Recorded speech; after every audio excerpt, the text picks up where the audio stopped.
So there I was, minding my own business, doing some math for the upcoming pistol video, and I noticed a weird discussion in one of the discords that I am in.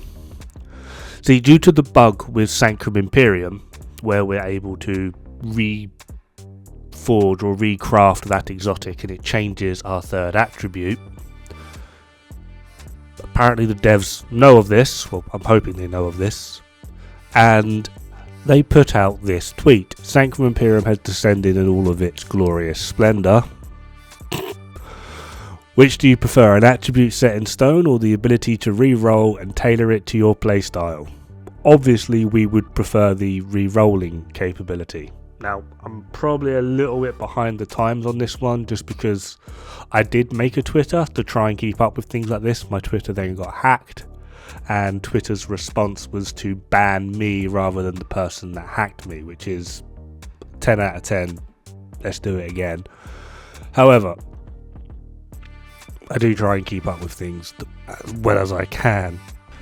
And this then got me curious. Who else has done videos on this? And surprisingly, the usual suspects have it in fleeting mention, but it's not really been a big thing. But there are still a few people saying that if this came into effect, some exotic weapons would become best in slot. And the most prominent among them, and I was surprised the amount of people that jumped on this, is Eagle Bearer. If Eagle Bearer got damage to targets out of cover, it would become the new best in slot AR, according to a lot of people. So, obviously, considering I have done videos like this of where I compared every AR in the game, matched up their burst DPS, basically gave you a meta tier listing, and Eagle Bearer was at the bottom by a good way. And just to refresh our memory, I have snagged that list again. And the thing to remember with this is when I did this list, I only calculated in headshots. When I calculated in accuracy, I counted the misses as just did 0 damage. Basically, it hit the head or it hit nothing at all. I also calculated in the uptime for their talents, which is why you see some of these placings. If you're able to keep up accuracy as well as continually hitting the head, Bighorn does surprisingly well. With this new test, however, after I found their head DPS and their body DPS, I found their average damage for their headshot, which I just put at 50%, and cross-referenced it with their crit. So you're doing 60% crit, for example, on some of these builds, and you're hitting the head 50% of the time and you're hitting the body 50% of the time. What this means is basically there's no such thing as misses. I'm always hitting and every bullet will count, but it's just going to be head, body, head, body, head, body until you run out of bullets, essentially, as fast as possible. So you will see slight fluctuations in this. Just to show, this is the setup I had for FAMAS. Though on the bottom table, if you follow it along where it says head, 900 RPM, 15.2 million DPS hitting the head exclusively.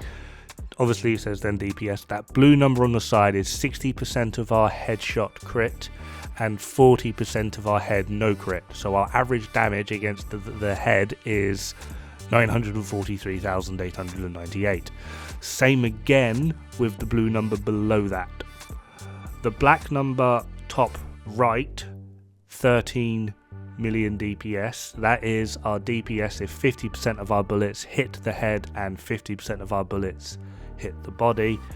And then the number below that is half of the head blue number and the body blue number and then added together.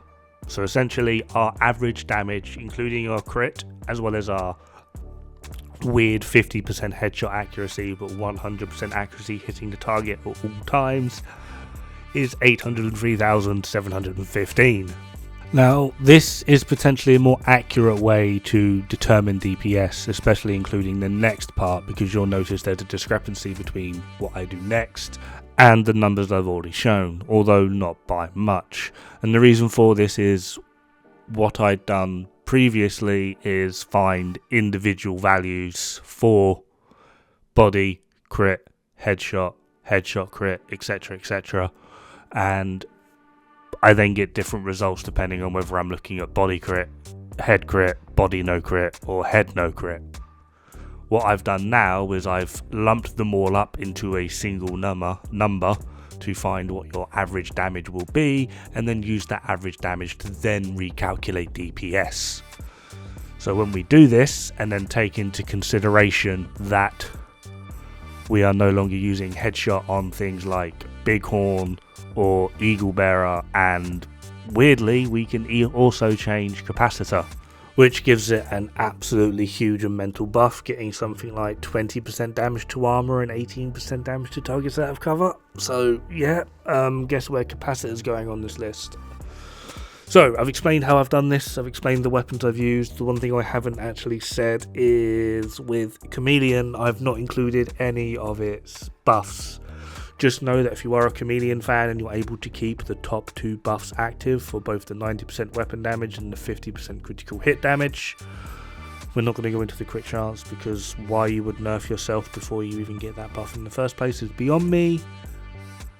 Yeah, we end up with this list.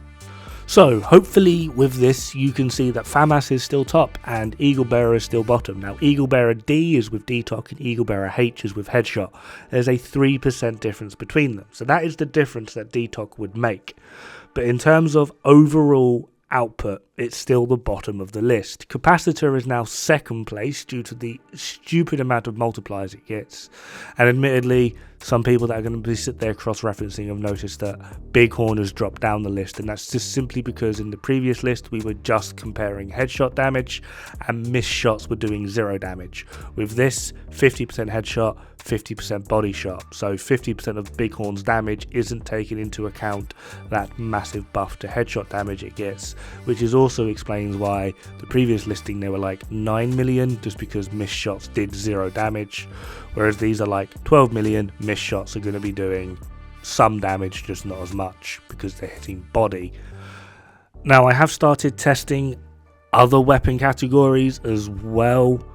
I actually don't know if this is even in effect yet. I don't know if they are doing it or if they plan to do it or even if it is in the game. So I'm not going too deep into the rabbit hole yet. But from just testing a few things, I can tell you that the best in slot shake-up will be for Chatterbox with SMG. Simply just because rolling third attribute from critical hit damage to DTOC is going to be huge.